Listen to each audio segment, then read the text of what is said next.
사이드 비슷해, 사이드. 예. 어느 차랑? 요 차네, 요 차. 차선 약간 밟고 있는 거. 요 사이드 부딪혔어요. 사이드끼리. 아이쿠. 자, 이번 사고로 상대편에 모녀가 타고 있었대요. 1번, 다쳤다. 2번, 마음은 놀랬지만 다치진 않았을 거다. 여러분들은 어떤 의견이신가요? 투표 시작. 사이드끼리만 부딪혔어요. 사이드끼리만 부딪히면 차는 흔들림이 있을까요? 뒤에서 쿵 이러다 다치는 거 아닌가요? 여러분들은 안 다쳤다가 100%로 가나요? 50표까지 기다려 보겠습니다. 아, 마음을 다쳤다. 마음 다친 거는 그거는 인정하지 않아요. 저런 거 갖고 외상형 스트레스 증후군?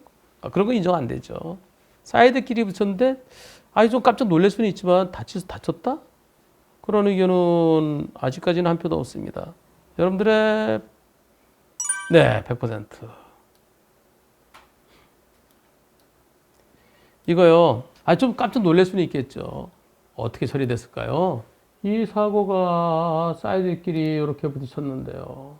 이 사고에 대해서 한쪽은 치료비 주고 합의금 다 줬어요. 엄마는 치료비도 주고 합의금도 주고 끝났어요.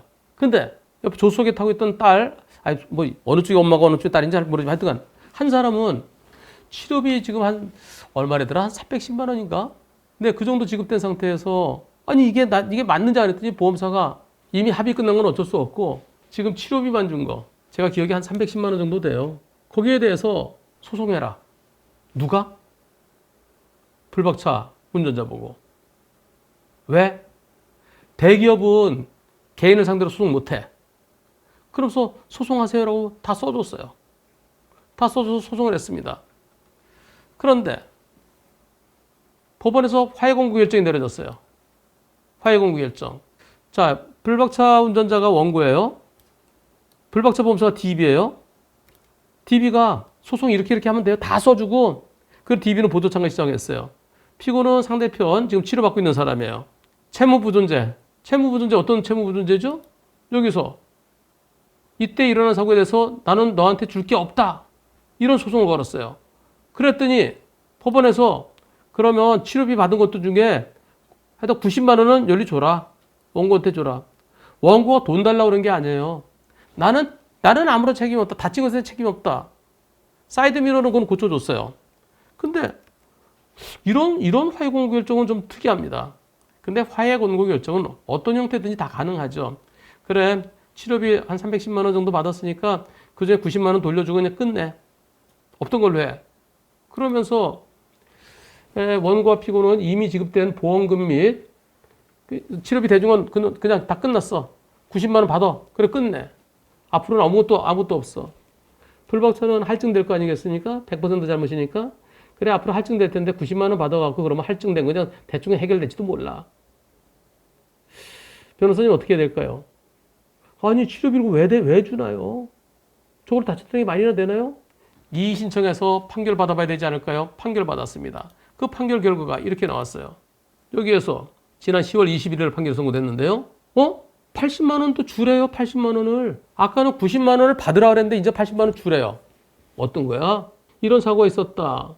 여기에 대해서 2023년 12월 20일부터 2024년 3월 19일까지 경추염자, 긴장, 목 다쳤다. 옆에 하니까 일 됐을까요? 그러면서 한방병원에서 30여 차례 통원치료를 받았다. 치료비가 330만 원이다. 예, 310만 원이 아니라 330만 원이네. 엄마는 이거보다 더 많았던 것 같은데. 나중에 어디 나와요. 원고는 이 사고는 매우 경미하기 때문에 아무것도 치료비 인정할 수 없다. 상해 인정할 수 없다. 그런데 여기에 대해서 하여튼간 여기서 보험사가 DB가 333만 원 지급했다. 그러면 이제 이 사고로 다친 것에 치료비했으니까 이제 끝났다. 그리고 또 피부과 치료비 34만 원, 검사비 45만 원, 향후 치료 350만 원. 이것도 피고는 더 달라고 주장하지만은 그거는 상당히 관계 인정되기 어렵다. 또 진단서 발급 비용 35만 원, 교통비 66만 원, 이런 거 주장한다. 근데 그것도 인정 못 한다. 다만 위자료 80만 원 줘라. 저게 차만 거 지금 위자료 없어요. 근데 이번 사고로 다친 걸 인정하겠다? 보험사에서 치료비 대줬으니까 보험사에서 위자료를 안 줬어요. 그래, 네 돈 위자료 줘라. 그리고 80만 원 주고 보험사로부터 받으라는 얘기죠. 어떻게 해야 될까요? 항소해야 되죠. 이 사건 전체적인 손해배상액이 얼마 되는지 한번 확인해 보겠습니다. 이번 사고 지난번에 한분리에서도 방송했었는데요. 보자. 운전자와는 합의됐대요. 운전자는 합의됐는데 합의금 260만 원. 그럼 치료비가 420만 원이라는 얘기네. 운전자가 한방병원에서 60회 이상 치료받았대요. 그런데 동승자는 치료비만 330만 원 정도 나갔고요. 그러니까 보험사에서 이거 저희 한분리에서 방송할 때 한번 정리했던 거예요. 운전자는 합의금 260만 원, 치료비 한 400여만 원, 400만 원 좀 넘고 64회 통원 치료받았고 동승자는 334만 원. 그러면서 보험사의 채무부분 보험사가 이거 맞냐 그러니까 이미 합의금 끝난 건 끝났어요. 330몇만 저도 돌려받아야 되는 거 아니야 했더니 나보고 소송하래요. 그 채무부존재 확인해 소송을 걸라고? 이거 보험사에서 다 해줬을 거예요 아마. 볼까요? 보험사에서 어떻게 했는지. 소송할 때 소장 모든 서류는 보험사에서 작성해 줬습니다. 접수만 저희 이름을 했습니다. 운전자는 엄마고 딸은 조수석 조수석 뒷자리에 있었구나. 사이드미러 접촉이고요. 엄마는 위자료까지 600 몇십만 원. 딸은 치료비가 500만 원 이상 나갔는데 그중에 334만 원 지급했고요. 운전자는 합의가 되기 때문에 소송 못합니다. 딸에 대해서만 치료비 나간 상태에서 소송했습니다. 화해 권고 결정에 대해서 이의적 우려만 했습니다. DB에서는 내 회사, 큰 회사가 개인을 상대로 소송 못하니까 저보고 하라고 그래서 거기서 소장 써줘갖고 그렇게 소송 진행했습니다. 이건 DB가 무진장 잘못한 거죠. 저런 걸 치료비를 몇백만 원씩 대주고 그리고 엄마에 대해서 합의까지 했다고요? 저게 다쳤다는 게 저게 상식적으로 납득이 갑니까? 그리고 이것 때문에 할증을 왕창시킨다고요? 그리고 그 조속에 뒷자리에 있던 딸에 대해서 치료비만 나가고 아직 합의금은 안 나갔다. 그럼 보험사가 부당이득 반환 청구 소송을 했었어야죠. 근데 그걸 안 하고 나한테 채무부조제 확인해 소송을 하라고? DB 송무팀에 일 열심히 하는 똑똑한 사람 제가 23년 전에 스카우트 해왔어요. 어떻게 생각해? 잘못했지. 있을 수 없는 일이지. 이래갖고 DB 되겠어요? 이 소송 자체가 잘못한 겁니다. DB가 치료비 돌려달라는 소송했었어야 돼요. 부당이득 반환 청구. 이제 항소를 해야 됩니다. 항소를 해서 또 항소심에 지금 채무 부존재 확인의 소송이에요. 상대가 변호사 선임하면 지면은 상대한테 440만 원 물어줘야 돼요. 그런 소송이 아니라 330몇만 원 돌려달라는 소송했었어야죠. DB가. 오늘 항소장 제출하려고 작성했습니다. 이제부터 DB에서 다 해줘야 됩니다. DB를 대신해서 하는 거잖아요. 이분은 아바타잖아요. 아바타.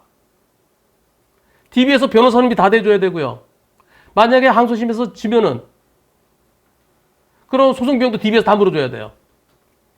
DB가 잘못한 거예요. 여태까지는 DB도 이렇게 잘못했습니다. 이게 2023년, 2024년 얘기예요. 이제부터는 잘해보겠다고 그럽니다. 그래서 앞으로는 이런 실수 안 하겠습니다. 그래서 저하고 같이 만든 게 이거예요. 우리 고객에게 불리하지 않게 하겠다. 내 편이 되겠다. 내 편인 보험사 DB가 되겠다. 다만 차대차 사고까지 다 하면은 너무나 많으니까 우선 차대 보행자 사고, 차대 자전거 사고, 차대 전동 킥보드 사고 거기에 대해서 우리 계약자한테 불리가 없도록 억울하다. 변호사한테 자문 구하면 변호사 자문 의견에 따라서 DB에서 진행하기로. 내 편 남편 특약. 형식적으로는 보행자 사고 변호사 자문 비용 지원 특약. 이게 올해 8월 21일에 만들어졌습니다. 작년, 재작년 계속 DB도 엉터리였어요. DB 엉터리를 복구할 수 있는, 회복할 수 있는 기회를 드리겠습니다. 아까 그 사건 DB에서 변호사 선임해 주세요. 만약에 지면 소송비용 물게 된다 그러면 그것도 DB에서 책임지는 게 옳습니다. DB가 소송할 걸 DB가 우리는 대기업을 상대로 소송 못해요. 대기업이 개인을 상대로 소송 못해요. 금감원에서 혼나요. 그런 짓을 하지 말았어요. 처음부터. 제가 얘기한 대로 하는 것이 그게 정답입니다. DB가 소송했어야 되는 거 아니야. 이분 법원에 왔다 갔다 하느라고 스트레스 받게 하고. 결과 어떻게 되는지 지켜보겠습니다. 그리고 판사가 90만 원 받으라고 그랬다가 나중에 오히려 주라고 그러는 것은 야이씨 내가 화해 공개했는데 내 말 안 들어 이씨 괘씸죄를 적용할 때 적용해야지. 야 참 판사가 생각해도 이건 아니다 생각했잖아요. 그 90만 원 돌려줘라. 그래놓고 나중에 이의 신청했다고 거기다 80만 원 오히려 위자료 주라고? 어이구. 여러분들의 100%는 다쳤다는 거 납득이 안 간다는 의견이 100%입니다. 지난 10월 30일 밤 9시경 구급차입니다. 앰뷸런스. 저희는 경남 권역 응급의료센터에서 중증 외상 환자를 부산대학교 병원 외상센터로 이송 중이었습니다. 환자는 외국인 임신부였었는데요. 자전거를 타고 가다가 SUV 차량과 부딪히고 차량이 복부를 역과했습니다. 그러면서 여러 장기 손상을 인해 복강 뇌출혈과 머리, 갈비뼈 골절 등 한눈으로 봐도 산모와 태아는 매우 위중한 상태였습니다. 환자는 자가 호흡이 힘들어 인공호흡기까지 사용하고 이송 중 사망 가능성까지 있던 환자였습니다. 구급차 내 환자실에서는 의료진 2명이 수시로 환자를 체크하며 가던 중 그런 상황입니다. 엄청 급한 상황이에요. 가보겠습니다. 지금 오디오는 없는데 경광등 켜고 사이렌 울리면서 가고 있습니다. 다른 차들 비켜주고 있네요. 비켜주고 지금 엄청 급한 상황이에요. 출혈이 심해서 여기를 차가 바퀴가 밟고 지났으니 뭐 장기 파열되고 내 머리도 다치고 지금 산모도 태아도 무진장 위중한 상태. 엄청 빠르게 달리고 있죠. 다른 차들이 비켜주네요. 사이렌 하여튼 있는 대로 크게 울리고 가고 있습니다. 자, 이제 여기서 어디로 가야 될까요? 여기서 좀 덜 옳지 어디로 가자.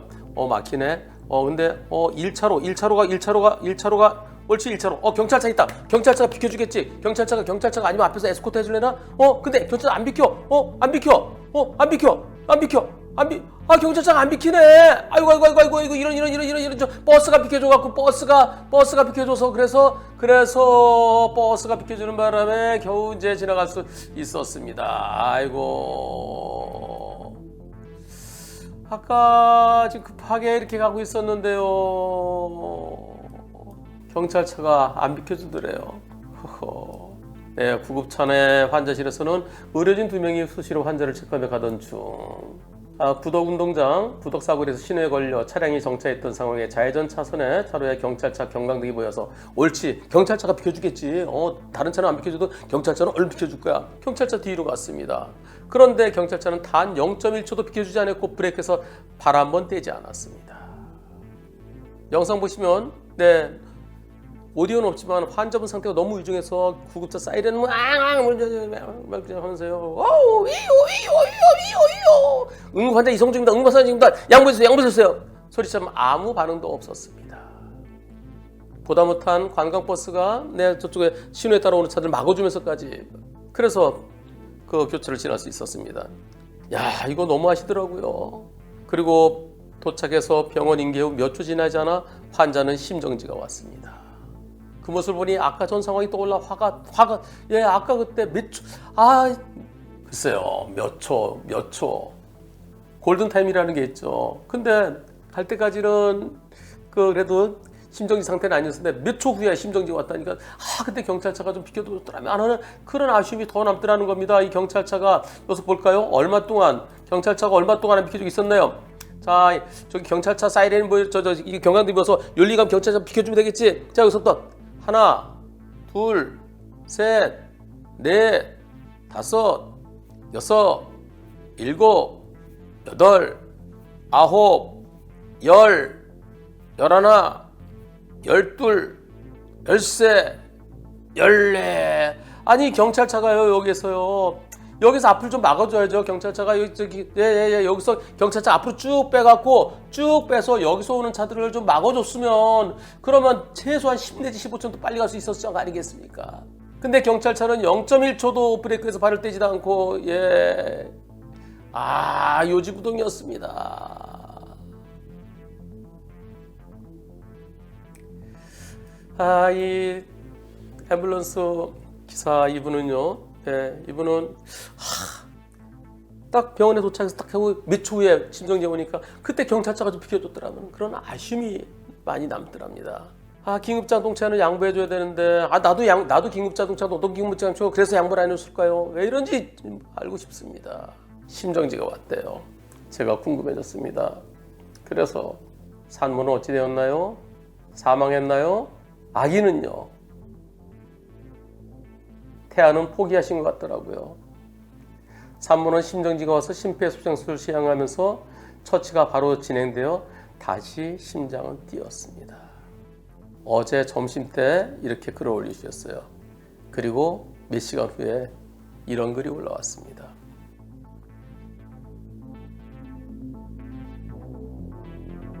(3시간) 반 후에 변호사님 안녕하세요. 산모태와 결국 둘 다 사망했다고 하네요.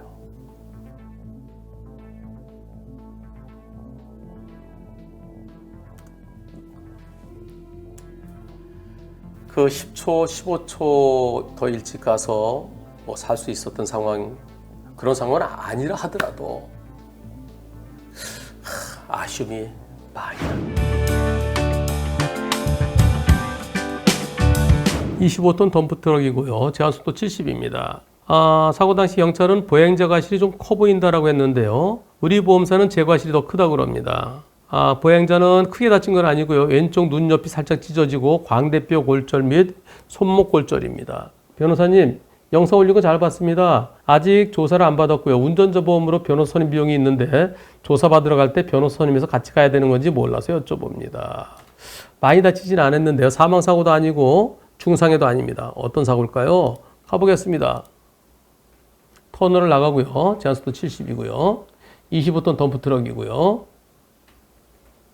25톤 덤프트럭 차 무게만 해도 한 15톤 정도 됩니다. 무단횡 단자. 아이고. 와. 다행히 차가 섰네요. 그냥 밀고 갔으면 사망할 수도 있었을 텐데 언제쯤 보였을까요? 지금 가는 쪽은 이쪽이고 오는 쪽은 이쪽이고 가운데 숲이 있어요. 그리고 지금 보일까요? 저거 블랙박스에는 보이지만 운전자 눈에는 안 보일 것 같은데 블랙박스는 나보다 앞에 있잖아요. 운전자 뒤에 있어요. 덤프트럭은요. 운전자가 앉아서 팔 쭉 뻗으면 안 닿아요. 쭉 이렇게 가야 돼요. 한 1.2에서 1.4m 된답니다. 근데 뒤에 있고 여기 뭐가 있어요? A필러가 이딴 만큼 있죠. A필러 한 30cm 정도 되겠죠. 안 보이고 이때쯤 보일까요? 언제쯤 보였는지 올려주세요. 보인 순간이 이때 보였대요. 이때. 시속 70도로에서 뭐 한 60, 70 달리면은 이제 저쪽 들어오는 거 안 보이겠죠. 여기 이전에는 안 보이겠죠. 요때 또 조금 더 일찍 발견했어야 된다. 조금 더 일찍 발견하더라도 중앙선 넘어올 때겠습니다. 그럼 중앙선 언제 넘어올 때 이때쯤 얼마나 될까요? 이때 보였을 때 한 번씩 이제 이 시야캠 요거 쓰고 언제쯤 보였는지 이 A필러가 어느 정도인지 생각했어요. 한 칸, 두 칸, 세 칸, 네 칸, 다섯 칸이 채 안 돼 보이네요. 여기가 대전 시내예요. 그럼 이게 8m입니다. 8m, 다섯 칸 해봤자 40m예요. 한 다섯 칸 보자고요. 그럼 불박차 여기 안 보이는 부분이 있을 겁니다. 한 3에서 6m 있어요. 그럼 합치면 40m.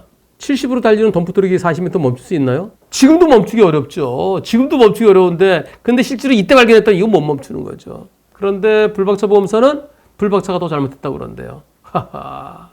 경찰 조사받을 때 변호사 선임해서 가고 싶습니다라고 하시더라고요. 저거는 속도 위반도 아니죠. 중대법규 위반도 아니고 사망도 아니고 중상해도 아닌데 왜 변호사가 나오나요? 변호사 선임비가 어디서 나오나요? 근데 중상이 아니고 중대법규 위반 아니기 때문에 운전자 보험 혜택은 없습니다. 불박차 보험사에서 제과실이 70 내지 80이래요. 아이고 어찌해야 되나요? 이미 저는 불박차가 잘못 없을 것 같다라고 설명드렸습니다. 근데 불박차 보험사에서 제 잘못이 7, 80이라는데 뭐 어떻게 해야 되나요? 불박차 보험사 어딘가요? 불박차 보험사 이름 얘기하면 안 되는데 다행히 빵빵으로 처리했네. 네, 빵빵입니다. 빵빵. 운전자 보험 알아보니 중상해랑 중대법규 위반 아니어도 변호사 선임 된다고 합니다. 그런 거 없어요. 잘못 아신 거예요. 운전자 보험 그럴 리 없습니다. 불박차 보험 DB면 제가 방송에서 똑바로 하라고 얘기할 때는 DB가 아니라서 어쩔 수 없네요. DB였으면은 내 편 남편 특이야. 과연 저한테 잘못이 있나요? 잘못 없어 보입니다. 설령 잘못이 있다면 조금이죠. 불박 덤프트럭의 보험사는 무단횡단자 2, 30, 불박차 7, 80 얘기한대요. 무단횡단자가 7, 80 또는 100%죠. 내 편이 아닌 것 같아요. 우리 편을 들어줘야 되는데 덤프트럭이 1년에 얼마나 낼까요? 보험료를 한 300만 원 정도 낼걸요? 그러면 승용차 5대보다 더 많이 내는데 이런 우수 고객을 내 잘못 없는데 잘못 있다고 그렇게 해서 보험료 왕창 할증시키려고 그러는 저놈의 보험사 저거. 어느 보험사인지 모르겠습니다. 내 편은 결코 아니죠? 일단 저 못 피했겠네요. 내 100대 빵으로 해서 열심히 노력하겠습니다. 그리 해야죠. 그래 백대빵에서 싸웠는데 나중에 법원에서 나중에 아유 그래도 불박차에도 조금 잘못은 있어. 한 20-30% 있어. 그럴런지는 모르겠습니다. 그러나 백대빵에서 노력하는 모습을 보여줘야 그게 내 편인 보험사 아니겠습니까?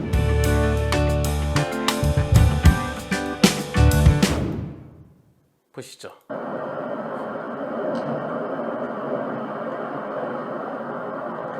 저 앞에 트럭이 가네요. 저 앞에 트럭이 가는데 어떤 사고야? 어떤 사고야? 트럭이 다른 차의 목격 영상 보이시죠? 어떤 사고였을까요? 예. 빨간불에 녹색 신호에 앞차가 좌회전하다가 정상적으로 진행하는 차랑 꽝! 백대빵이죠. 이 승용차가 네 좌회전 신호를 기다려야 되는데 직진 신호에 가다가 어떻게 됐을까요? 정상적으로 가던 차, 저 앞에 가던 저 트럭, 녹색 신호에 가다 갑자기 신호 위반에 들어온 차 때문에 아이고 요 차 운전자가 사망했습니다. 백대빵이죠? 신호 위반한 차의 운전자가 모 대학 교수래요. 그런데 운전자 보험이 없대요. 처음에 5천만 원에 합의하자 그러대요. 아니 백대빵인데 5천만 원에 절대 안 되죠. 나중에 1억 원에 합의하자 그런대요. 제가 아니 1억 원 안 돼요. 대학 교수가 1년에 연봉이 한 1억 5천이야 되겠죠. 그러면 합의 끝까지 안 되면 한 1년, 많으면 2년 살아야 돼요. 오늘 뉴스에 나온 거 있었지 않습니까? 빨간불에 신호 위반해서 가다가 횡단보도 보행자 신호에 건너던 그 부부, 임신 17주차 그 아내가 정상적으로 횡단보도 건너다가 이제 옆에 사이드 미러 보느라고 앞을 못 봐갖고 트럭에 사고 당해서 사망했어요. 구속됐어요. 요즘 구속 잘 안 하지만 그렇더라도 너무나 잘못한 경우는 구속되기도 하고 또 지금 불구속으로 진행되지만 형사합의 안 되면 최소한 1년에서 2년까지 살아야 돼요. 그리고 교수 끝나는 거죠.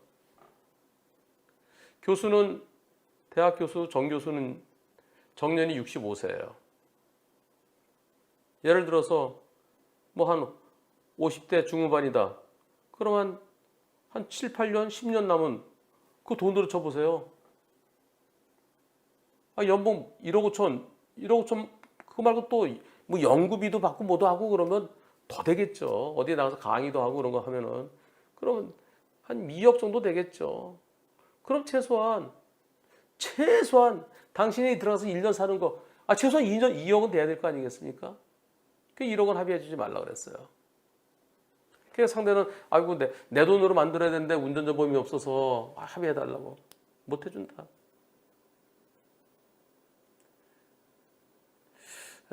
나중에는 2억에 합의하자는 얘기가 나왔는데 근데 여태까지 태도가 틀려서 2억에 합의하기 싫다고.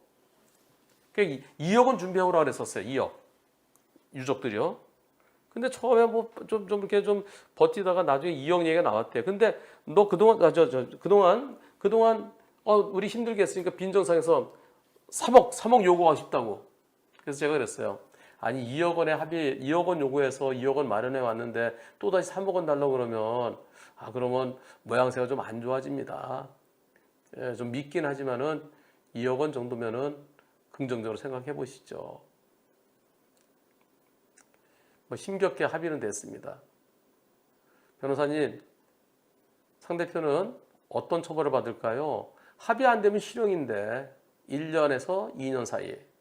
근데 합의됐으니까 국립대 교수든 또는 사립대 교수든 교직원은 공무원하고 똑같습니다.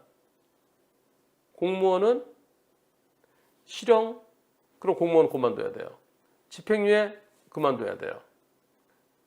벌금형은 공무원 계속할 수 있습니다. 형사합의 됐으면 교수 생활 계속할 수 있도록 벌금 1,500만 원에서 2천만 원 정도 될 것 같네요.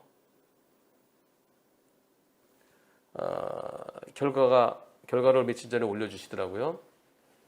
변호사님 말씀대로 벌금 1,500만 원 나왔습니다. 그럼 이제 교수할 수 있는 거예요. 계속할 수 있는 거예요. 그런데 항소했습니다. 누가요? 가해자가요. 가해자는 벌금 1,500만 원 내는 게 또 부담스러울 수 있죠. 그러니까 다만 벌금 얼마를 좀 깎고 보려고, 벌금 한 1,000만 원으로 500만 원 깎고 보려고 그래서 항소한 것 같아요. 혹시 또 어쩌면은 벌금형이 집행유예? 그건 어려울걸요. 예. 벌금 1,500만 원도 무진장 많이 봐준 거예요. 그러니까 제발 나 2억 원에 빚 내고 그래서 2억 원에 합의했으니까 나 교수 생활 계속할 수 있게 해주세요. 그래서 재판부가 그래 유족들로부터 유족들로부터 용서 받았는데 그래 한번 그래 교수 할 수 있도록 해주자. 근데 거기서 벌금 다시 깎이는 거는 만만치는 않습니다. 물론 조금 더 깎일 가능성도 있긴 해요. 한 500만 원 정도. 근데 이제 그래서 제가 이 사고에 대해서 한 번 더 마무리를 해야 될 텐데 제가 방송 한 번 더 하겠습니다. 제일 궁금하신 내용이 뭔가요? 그랬더니 이렇게 올라왔어요. 제일 궁금하신 내용. 네, 추가로 제가 이 사고 오늘 종합적으로 한 번 더 방송에 소개할까 합니다. 확인하고 싶은 내용이나 궁금한 내용 올려주세요. 가해자는 변호사 선임했죠? 네, 가해자 측은 가족 중에 변호사가 있는 걸로 알고 있습니다. 그 가족이 로펌에 있어서 그쪽 소속의 누구를 선임한 걸로 알고 있습니다. 추가로 궁금한 점은 벌금형으로 나왔을 경우 피해자 측에서 항소하면 더 높은 형이 나올 가능성이 있는지. 피해자 측에서 항소를 못하죠. 항소는 검사가 해야 되죠. 검사도 항소했나요? 답이 없으세요. 피해자는 항소 못하는 겁니다. 근데 이미 합의해줬기 때문에 벌금형 나온 것에 대해서 불만은 없으시대요. 합의하면 내가 어떤 용서를 받든지 이제 다 용서가 된 거죠. 다만 궁금한 내용이에요. 궁금한 내용. 검사가 항소할 가능성은 있습니다만은 근데 검사도 항소 안 할 것 같아요. 원만히 형사 합의됐으니까.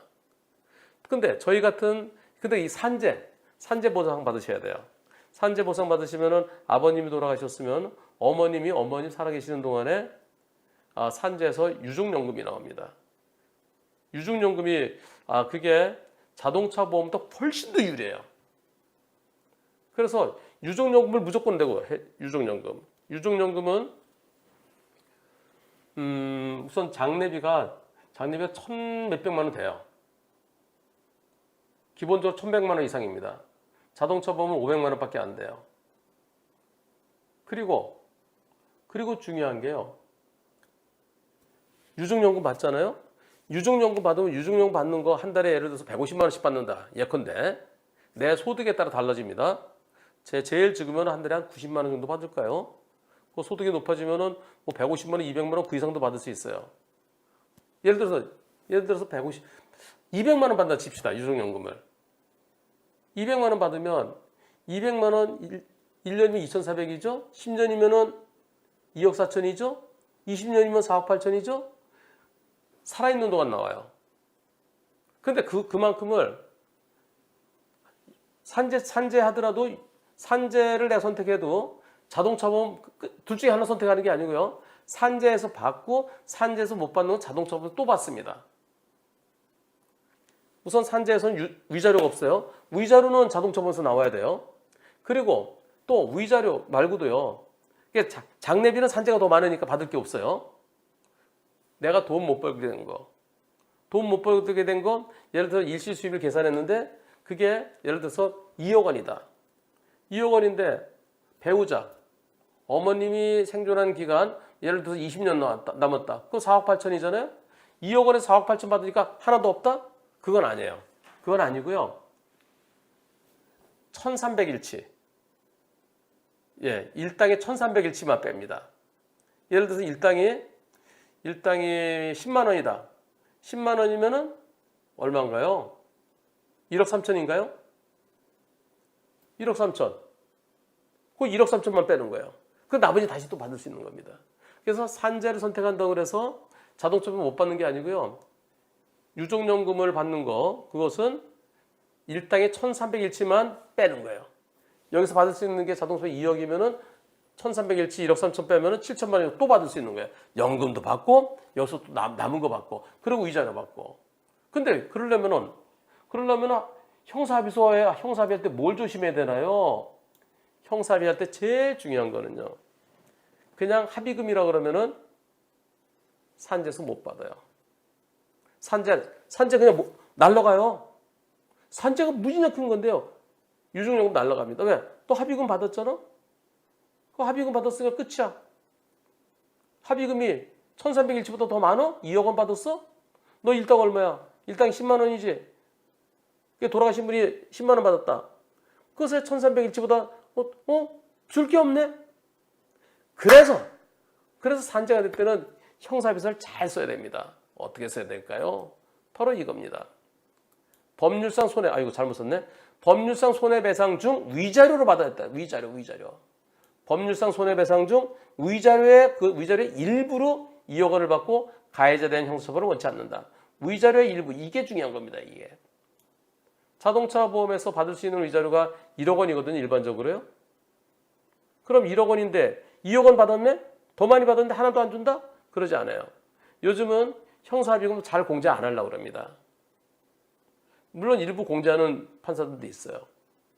그럼 공제되면 거기에 관련해서 내가 형사합의금 줬어요. 형사합의금 줬으면 그 원래는 그게 그냥 합의금이라 했으면 내가 돈 주고 내 손해배상해주고 보험사도 내가 보험금 내가 보험사도 주를 의무가 있고 또 가해자도 주를 의무가 있는 거예요.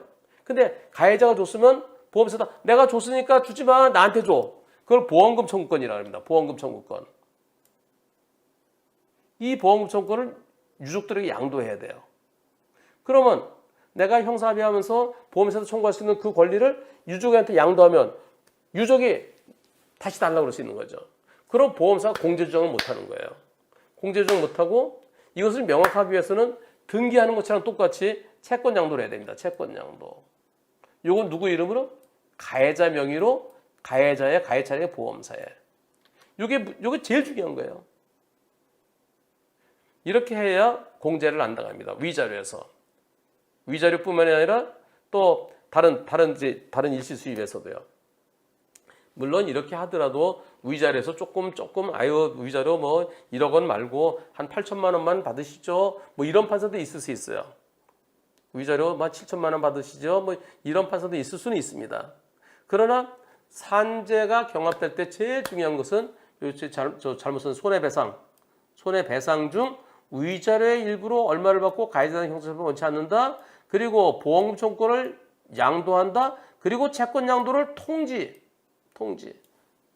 요거는 가해자 이름으로 채권 양도했습니다. 이를 통지합니다라고. 그리고 요것은 내용 증명으로 보내야 돼요. 그래야 이런 통지가 있었다는 걸 확실하게 보여줄 수 있죠. 내용 증명은 우체국에 가서 3장을 만들어서요. 하나는 우체국에 보관하고 하나는 보험사에 보내주고 하나는 통지인이 보관하는 겁니다. 그 통지인이 보관한 거 그걸 내가 갖고 있으면 되는 거죠. 그리고 보낼 때 꼭 가해자가 우체국에 가야 될 필요는 없어요. 가해자 명의로 되어 있는 채권양도 통지서 이거를 피해자 측에서 가서 우체국에서 보내도 괜찮습니다. 편지 보낼 때 제 편지를 우리 직원이 가서 대신하도록 이거 한 변호사 거 맞아요? 야, 본인 편지 보내는 한 변호사 맞나요? 확인 안 하잖아요. 꼭 가해자가 가해만 되는 건 아니에요. 산재와 경합될 때 다른 건 모르셔도 이게 제일 중요한 겁니다. 법률상 손해배상 중 위자료의 일부다. 그리고 채권 양도한다. 보험금 청구권을 채권 양도한다. 그리고 채권 양도 통지한다. 다른 분들도 혹시라도 산재와 경합될 때는 다른 건 모르셔도 됩니다. 요것만 기억하시면 됩니다. 그나저나 아까 그분은요.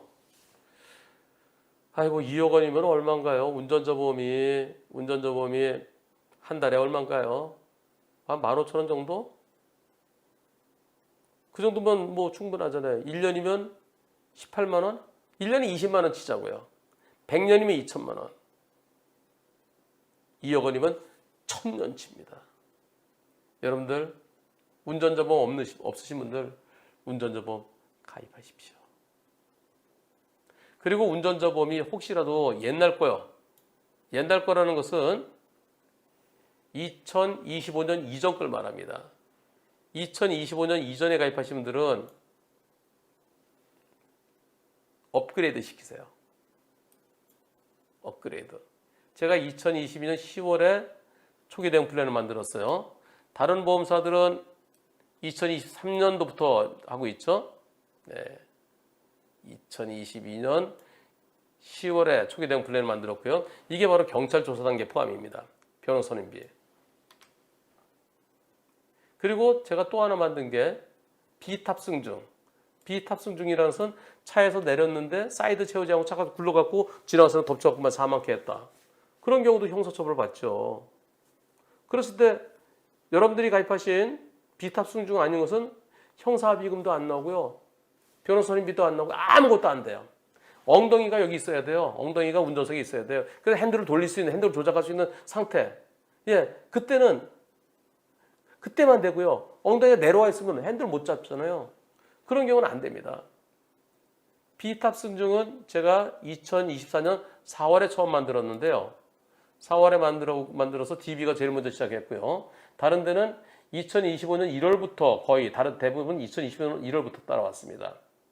비탑승중이 아닌 분들은 네, 비탑승중으로 업그레이드 하시는 게 좋습니다. 가끔 이런 사고가 많이 나죠. 예, 여러분들은 이거 내가 차에서 내렸는데 차가 굴러간다고? 그런 일은 없어. 그런 일이 있을 수 있어요. 예를 들어서 이런 경우죠. 사이드 채우지 않으면 차가 이렇게 되는 경우가 있습니다. 보실까요? 저 위에서부터 뭐가 달려올 텐데요. 어떤 차가 달려올까요? 요거 말고 요걸 봐야 되겠네. 언덕배기에서 네, 고임돌 제대로 하지 않으면 차가 운전자 없을 때 한번 굴르다가 탄력 붙으면은 이렇게 탄력 붙하고 사람 없어요. 이렇게 해서 만약에 사람 지나가고 있어서 어떻게 될 뻔했습니까? 그냥 사망하는 거죠. 저런 사고가 종종 일어납니다. 운전자 없는 사고. 또 이런 거 볼까요? 저기 버스가 서 있는데요. 네, 저 앞에 버스 서 있습니다. 버스에서 운전자가 바깥에 나와 있네요. 잠깐. 근데 버스가 이런 아직까지 운전석에 아직 못 앉았어요. 못 앉은 상태에서 빵. 여기 사람 지나가고 있으면 사망 사고 일어날 수 있죠. 이런 경우가 안 된다는 거예요. 그래서 이런 경우까지 형사합의금 그리고 또 변호사 선임비를 보장받기 위해서는 비탑승중이 필요합니다. 사고 제법 있어요. 길 가던 80대 후진겨 놓은 채 뒤로 밀린 트럭에 숨져. 예.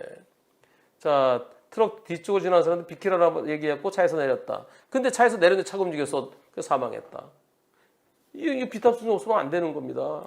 아무것도 안 나와요. 이런 게 제법 있어요. 부산에서도 이런 게 있었죠.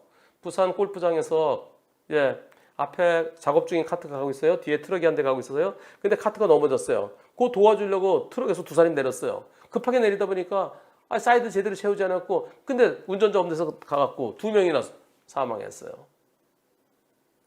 안 돼요. 운전자 보면 안 돼요. 두 명 사망했으면 한 2년에 3년 살아야 되잖아요. 형사비 하려고 그러면 요즘 1인당 2억씩 달라고 그러잖아요. 그게 비탑승중 필요합니다. 예전 거는 운전자가요 이렇게 돼 있어요. 운전 중이면 되는데요. 운전자가 운전석에 탑승해서 핸들 조작하거나 또는 조작 가능한 상태에 있을 때만 되는 거예요. 근데 비탑승중은 이거죠. 비탑승중은 운전석에서 벗어나서 5분을 넘지 않은 경우에 사고 난 경우뿐만 아니라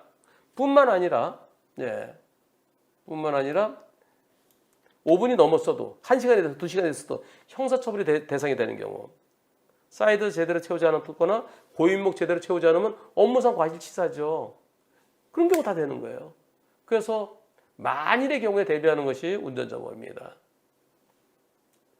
비탑승증까지 포함시키도록 하세요. 한편 언제쯤 운전자보험 업그레이드가 좋을까요? 운전자보험은요, 지금 현재 변호사비가 5천이에요. 근데 앞으로는 이렇게 2천으로 줄어들 겁니다. 언제인지 확정되진 않았는데요. 지금은 5천짜리 상품도 있고요. 2천짜리 상품도 있어요. 둘 다 팔고 있어요. 그러니까 돈도 옛날 돈, 새 돈 있잖아요. 옛날 돈은 언제 되면 없어지잖아요. 제가 볼 때는 내년 초 2026년 1월 1일부터 이거는 없어질 것 같습니다. 그럼 변호사비가 2천만 원 줄어드는 거예요. 항소심에 또 2천 줄게, 대법원 1,000만 원 줄게, 합치면 5천이야. 근데 검찰에서 그냥 끝나는 경우 있잖아요. 검찰에서 끝나는 경우. 검찰에서 끝나면요. 여기서는 요거요. B. 요거는 검찰에서 아주 힘들게 무혐의 받았다. 2천이 최고예요.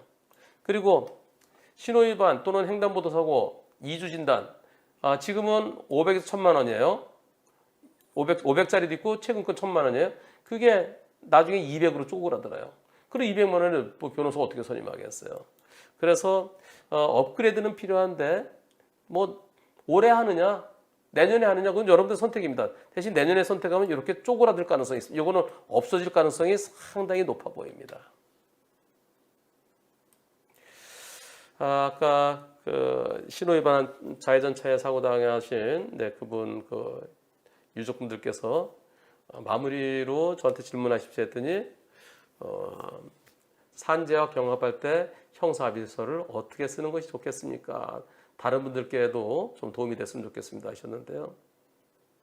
법률상 손해배상 중 위자료의 일부. 위자료라고 그래요. 위자료. 왜 위자료일까요?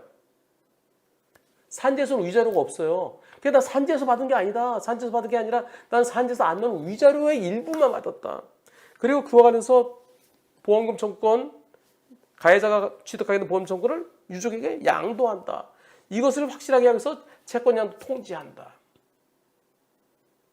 요 세 가지. 그게 포인트입니다. 아버님은 돌아가셨고 그리고 형사합의도 끝났고 가해자가 밉지만 이제는 잊으십시오. 그리고 가해자가 벌금 1,500만 원, 그 정도면 만족해야 되는데 그것도 감지덕지해야 되는데 거기에 항소했다? 괘씸한 마음이 조금 들 수도 있지만 근데 그렇게 생각하지 마시고 그냥 잊으십시오. 돌아가신 아버님의 명복을 빌고 유족분들의 아픔에 깊은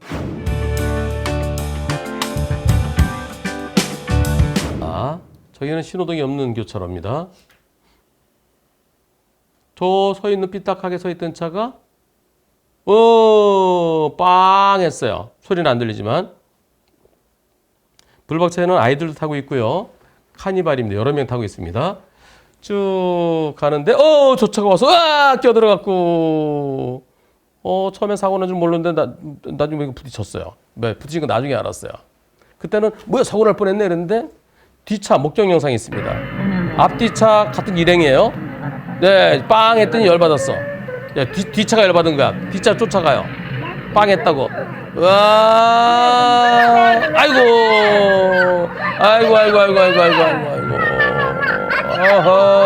어허. 네, 앞뒤차는 일행이에요, 일행. 불박차의 자녀가 여기도 하나 타고 있고요. 그래서 애들도 있는데 저기 애들 여러 명 타고 있어요. 요 차가 열받은 거예요. 요 차가 빵 했다는 이유로 열받았어요. 그 쫓아가요. 쫓아가서 중간 안전지대 물고 들어가다 이때 끼어들어서. 그런데 요 차가 요 차를 상대로 보복운전으로 처벌해달라고 그러는데요. 그 이유가 뭘까요? 그 이유가 앞차가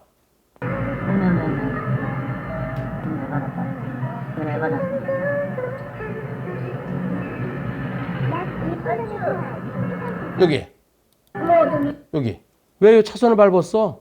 요 차가 오니까 네가 일부러 위협하려고 막 가로막은 거지? 그래서 너 요거 밟은 것 때문에 요 차를 보복운전이라고 요 차가 주장한대요. 요 차의 보복운전이다 아니다. 투표 시작. 박종원님은 반대로 보복운전이다라고 하시네요. 예.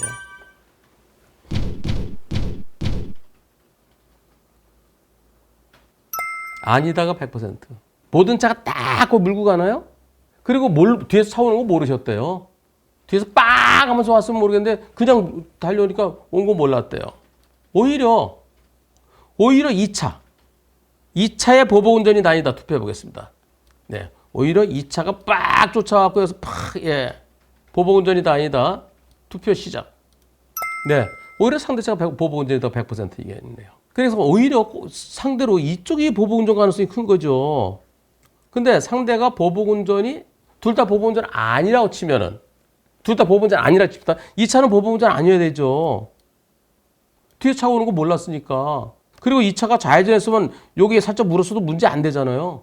뒤에서 오는 차가 살짝 물면 그냥 천천히 여기서 좌회전 꺾으면 되잖아요. 그 사고 안 났죠. 그 2차는 보복운전 관련이 전혀 일도 없어야 옳겠다는 의견입니다. 근데 2차는 나 추월하려고 그랬대요. 상대는 안전운전 의무 위반 사고다? 아니다. 교차로에선 추월 못하는데 교차로 추월 중 사고로 처벌 대상이다. 투표 시작. 네. 이번 사고로 이 차에 타고 있던 여러 명 타고 있었는데요. 다친 사람이 있으면 추월 중 사고, 교차로 추월 중 사고로 형사처벌 대상이 되죠. 다친 사람 없으면 그냥 보험 처리 끝납니다. 그래서 오히려 2차가 보복운전이든 아니면 교차로 추월 중 사고로 형사처벌 받아야 되지. 그 의견이 100%예요. 차로 오토바이입니다. 오토바이 가다가 어떤 일이 있었을까요? 소리는 근데 빨라 보이진 않습니다. 네, 소리만 커요. 네. 우산을 쓰고 어디서 튀어나와. 우산 쓰고 서 있던 사람이 여기서 나오네요. 이거 몇 미터 되나요? 차선 2칸이죠. 1칸, 2칸. 20m가 채 안 됩니다. 차선 1칸하고 이 공간이 8m예요. 오토바이 보이는 게 다예요. 0.5 내지 1m 차이입니다. 그러면 여기서 요거 몇 개 지나가나요? 하나 지나고 2개 지나고 2개도 못 지나요. 한 15m 될까요? 시속 50으로 달리는데 15m 앞에서 이렇게 튀어나오면은 아이고 양산 쓰고 보지도 않고 딱 가리고 튀어나오면 불박차 한번 없애야 되죠. 예. 그런데 지금 어떻게 진행되고 있습니까? 경찰이 불박차를 가해자라고 그러나요? 안전운전 의무 위반이라고 그러나요? 책임보험만 가입되어 있기 때문에 피해자랑 합의해오라고 그러나요? 질문자는 운전자 보험이 가입되어 있나요? 네, 경찰은 저를 가해자라고 그럽니다. 그리고 제가 전방주시 태만이라고 벌점 25점 받았습니다. 그러면 안전운전 의무 위반 10점, 그리고 보다 보행자가 3주 이상인 것 같네요. 3주 이상일 때 15점입니다. 2주까지는 5점이고요. 운전자 보험 없대요. 아이고, 운전자 보험 없대. 경찰 조사하면서 합의하라는 말은 따로 없었는데요. 검찰로 넘어가니까 형사조정제도라는 게 있대요. 합의할 의사가 있는지 물어보긴 했습니다. 많이 다친 것 같은데 몇 주 진단이야? 8주 진단. 머리 다쳤네요. 경막과 출혈. 예, 종합보험도 안 되고. 검찰에서 합의할 건가요? 그리고 그 얘기는 뭘까요? 합의하면 벌금형 할까? 아니면 재판에 넘길까? 뭐 이것 때문에 그러는 것 같아요. 변호사님께서 제 사건을 맡아주시기를 간곡히 부탁드릴 수 있을까요? 비용 얼마일까요? 안 된다면 어떻게 될까요? 합의를 해야 되는지 아니면 재판을 받아서 해결해야 되는지 잘 모르겠습니다. 경찰에서 도로교통공단의 해피 가능 여부에 대한 분석을 안 하고 검찰로 넘겼나요? 안 한 것 같아요. 저거요. 검사에게 검사님 저 과속한 것도 아니고요. 저 뛰쳐나올 때 바로 코앞이라서 도저히 피할 수 없었습니다. 전 불가항력이라고 생각합니다. 도로교통공단에 제 차에 제 오토바이 속도가 얼마였고 그리고 양산 쓰고 사람 딱 내려올 때 인도에서 내려올 때 그때 오토바이 거리가 몇 미터인지 그리고 제가 정지거리가 되는지 여기에 대해서 분석해 주십시오. 그렇게 써내세요. 의견서를 써내세요. 합의하지 마시고요. 저는 오토바이에게 잘못이 없다는 의견입니다. 종합보험 가입돼 있으면은 그래 무혐의 받아야 벌점도 없어져요. 무혐의 받으면 내 잘못이 없는 거니까 벌점 없어지죠. 종합보험, 책임보험, 오토바이는 종합보험에 가입되어 있는 경우도 요즘은 제법 있습니다. 유상종합, 시간제 종합. 근데 일반적으로는 책임보험만 가입되어 있는 경우가 많습니다. 그래서 오토바이에 대해서도요. 라이더 보험 가입하는 게 좋습니다. 운전자 보험, 라이더 보험. 근데 라이더 보험, 나는 오토바이 가끔 타는데 그럴 때는 일반 자동차에 운전자 보험 가입하시면서요. 나 오토바이 탑니다라고 고지하면 돼요. 오토바이 탄다고 고지하면은 오토바이 타다가 일어난 사고에 대해서 두 가지는 됩니다. 벌금과 변호사 선임비는 나와요. 형사비금까지 나오려면 라이더 보험에 별도로 가입해야 됩니다. 요거 변호사 선임 안 해도 돼요. 제가 설명드린 거 전 도저히 피할 수 없는 사고이기 때문에 네, 무혐의 나와야 옳습니다. 만약에 검사가 기소하면 법원에서 꼭 도로교통공단에 분석해달라고 그러세요. 그래서 꼭 가다가 어떤 일이 있을까요? 네. 그리고 서 있는 거나 하늘은 대소리나 이런 걸 생각하는 거거든요. 아이가 식사를 되게 앞에 차가 이거를 일반적인 뭐 학교 나오면 오랫동안 이렇게 받을 수가 있냐. 아이가 가다가 티도 안 나는 거. 티도 안 나는 거. 비싼 돈 주고 학원 들어가는 그래서 거. 내 비상등 켜고 멈추는데 아이고 아이고 아니 앞에 차가 멈추길래 나 비상등까지 켜줬어요. 근데 저 트럭이 와서 그냥 뒤에서 여기 빨간 표시하는 게 뭘까요? 카시트 두 개 실려 있어요. 여기도 있고 여기도 있고 예, 두 개가 트럭이 들이받으니까 애기는 없어요. 애기는 없는데 예, 비상등 켜고 나 멈추는데 아이고 카시트가 흔들흔들했어요. 그런데 저 카시트 업체에서요 저렇게 충격받으면은 저 카시트의 안전성에 내구성에 문제가 있습니다. 그러면서 카시트 교환하라고 이런 식으로 얘기를 합니다. 밖에서 봤을 때는 카시트가 뭐 이렇게 뭐 어디 뭐 찌그러졌다든가 어디가 깨졌다든가 그건 없어요. 근데 카시트 업체에서는 저 내구성에 문제가 있다, 안전성에 문제가 있다고 그러고 자동차 보험사는 저건 못 해주겠다. 못 해주는 이유가 뭘까요? 금융감독원에서 이런 거 했대요. 30km 추동을 저 뒤에서 들이받았을 때 소지품의 손상 위험 거의 없음. 휴대폰, 골프채, 카시트 손상되지 않음. 근데 뒤에 차가 30km인지 더 빨랐는지 그건 모르는 거죠. 만약에 뒤에 차가 멈추는데 그때는 30km가 안 됐다. 그래서 좀 받을 수 있을까요? 엄마는 아우 저 카시트 저거 평생에 한 번만 이게 에어백하고 똑같은 거예요. 에어백은 차 내가 샀다가 팔 때까지 한 번도 안 터지는 게 좋잖아요. 카시트도 애기 다 클 때까지 한 번도 카시트에 탔다가 사고 안 나야 되죠. 근데 저 불안한 게 카시트 업체에서는 문제가 있다 그러고 있을 수 있다 그러고. 근데 보험사에서는 못 주겠다 그러고. 어떻게 될까요? 소송하면 받을 수 있을까요? 현실적으로 쉽지는 않습니다. 왜냐하면 피해자가 증명해야 돼요. 내 카시트가 얼마 주고 샀는데 그런데 이번 사고로 충격을 크게 받았기 때문에 예. 그래서 저 카시트는 나 불안해서 못 쓰겠다. 그러니까 카시트 값 달라. 이것을 내가 증명해야 되는데요. 저 카시트는 못 쓴다. 못 쓴다는 걸 내가 증명해야 돼요. 어떻게 증명할 수 있을까요? 우선 판사는 사진 찍어내보세요. 사진 갖고 잘 안 보이면 가져와 보세요. 문제 없어 보이는데요? 근데 이거 혹시 충격을 먹어갖고 이 안이 잘못됐을지 몰라요. 그럼 감정하세요. 그럽니다. 이 카시트에서 잘 아는 사람이 이 카시트가 이번 사고로 문제가 생겼는지를 감정하세요. 그럼 카시트 잘 아는 사람 찾는 게 이제 문제죠? 우선 그 사람 찾아서 감정 비용 얼마 들까요? 한 300만 원 듭니다. 그래서 현실적으로는 보험에서 못 해준다 그러면 손해배상 받는 게 쉽지 않습니다. 다만 이번 사고에 있어서는 상대차의 속도가 나를 들이받을 때 속도가 상대차가 30km보다 더 높았다. 그러면 차 망가질 수, 카시도 망가질 수 있는 거 아니야? 이런 쪽으로 한번 접근하시는 것이 그게 나을 것 같습니다. 근데 들이받을 때 속도가 30km 이하였다 그러면 답답한 마음은 충분히 이해는 되는데요. 현실적으로는 쉽지는 않을 것 같아서 좀 아쉽네요. 차가 많이 막히네요. 네, 지난 연휴 첫 시작되던 날입니다. 천천히 나가다가 저 앞에 차를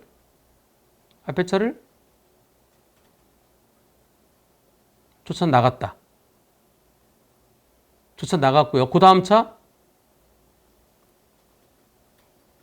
까만 차 가는데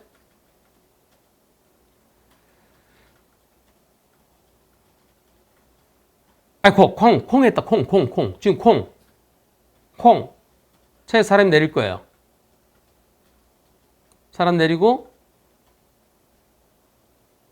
여기 다였잖아요. 저 또 내리고. 요 차에 4명 타고 있었대요.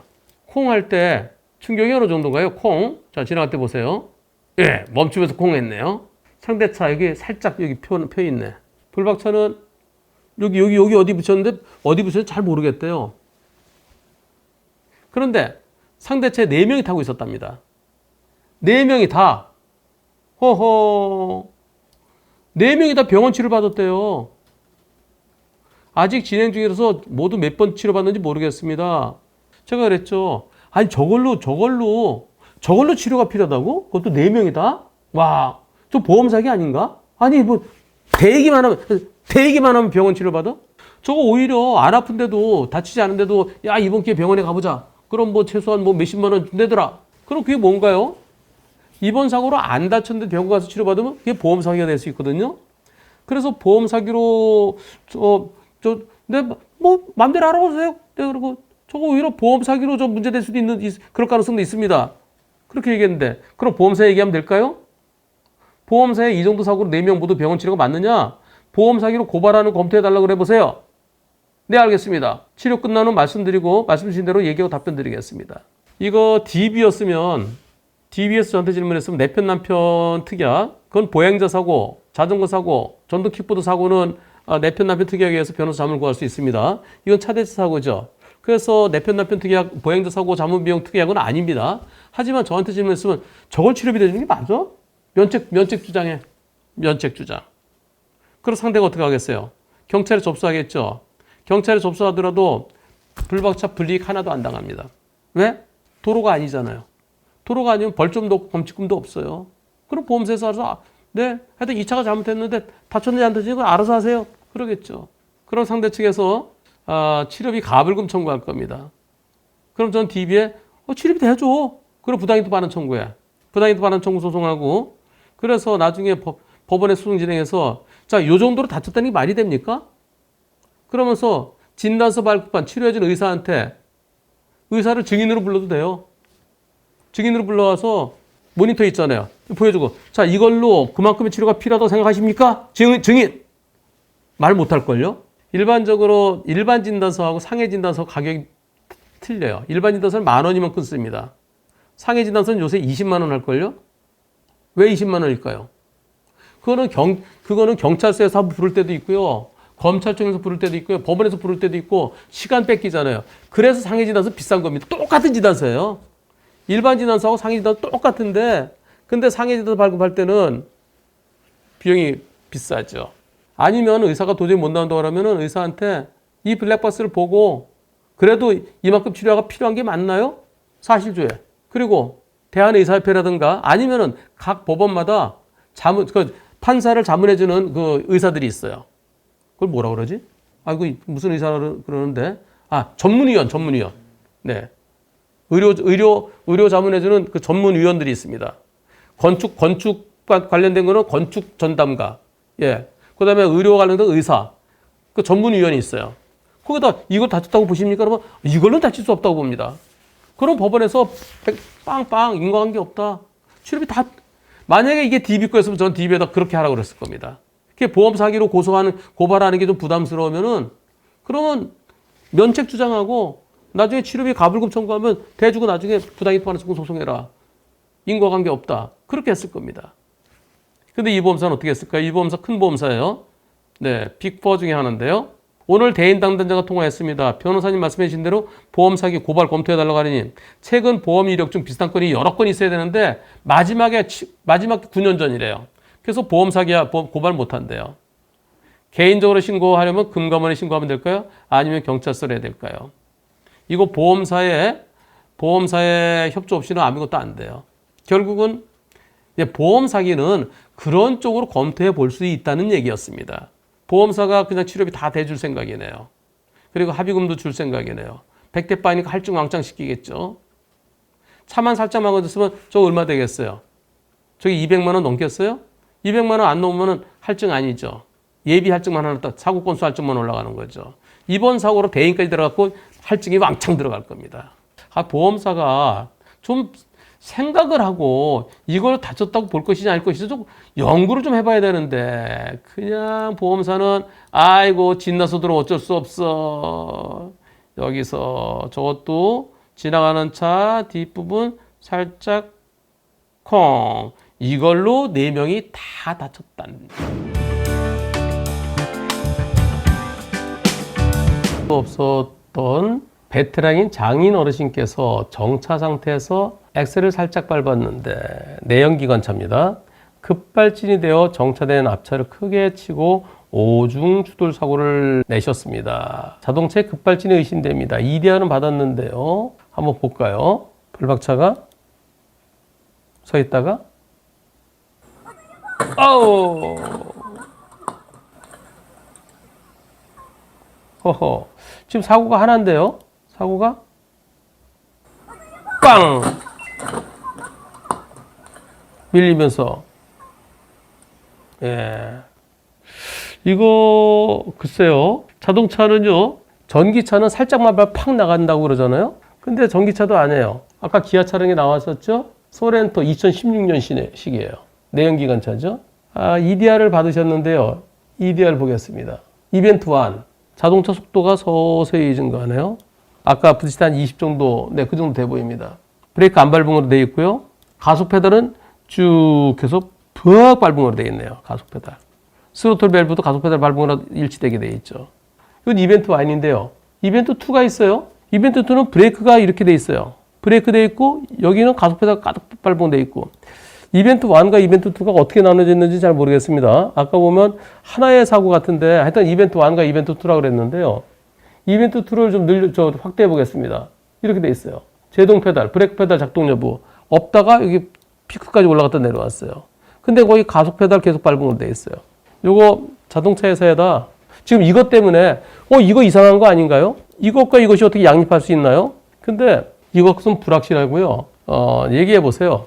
어떻게 해서 브레이크 페달도 여기 잠깐 밟은 게 돼 있고 가속 페달도 계속 밟은 게 돼 있냐? 그러면 아마 그럴 겁니다. 하면서 두 발로 밟았을 가능성이 있다. 나는 아니야. 난 두 발로 한 번도 해본 적이 없어. 그러면 이거 지금 요거 갖고서 급발진 인정될까요? 급발진 인정될 가능성은 제로입니다. 제가 제로라고 말씀드릴 수 있습니다. 왜냐면 모든 가능성이 있잖아요. 나는 아니라 그러더라도 당황해갖고 두 발로 밟았을 가능성도 있다. 한 발은 가속페달 세게 밟고 한 발은 브레이크 밟고 네. 나는 그렇게 한 번도 그런 적 없다. 그러나 그건 모르지 않나요? 내가 보여줘야 됩니다. 나는 가속페달 밟은 적이 없다. 브레이크 페달 밟고 있었다. 그걸 보여주기 위한 유일한 방법은 요겁니다. 페달 블랙박스. 이거 없이는 급발진 절대 인정되지 않습니다. 우리나라에서는. 이 사고도 결국은 급발진 아니고 운전자의 실수로 될 가능성이 100%입니다. 제가 좀 양보하겠습니다. 99.9%입니다. 보여줘야 됩니다. 페달 블랙박스. 장인 어르신은 아니야 내가 그럴 리 없어. 예, 그러나 객관적으로 인정 못 받습니다. 차가 지금 10년 정도 됐고 이번 사고로 아마 새로 마련하셔야 될지 모르겠는데요. 이 차를 고쳐서 타시든 새로 마련하시든 다음번에 혹시라도 이런 일이 또 생기면 그때는 확실하게 보여주세요. 페달 블랙박스 하나, 지네 시스템에서 만든 페달 블랙박스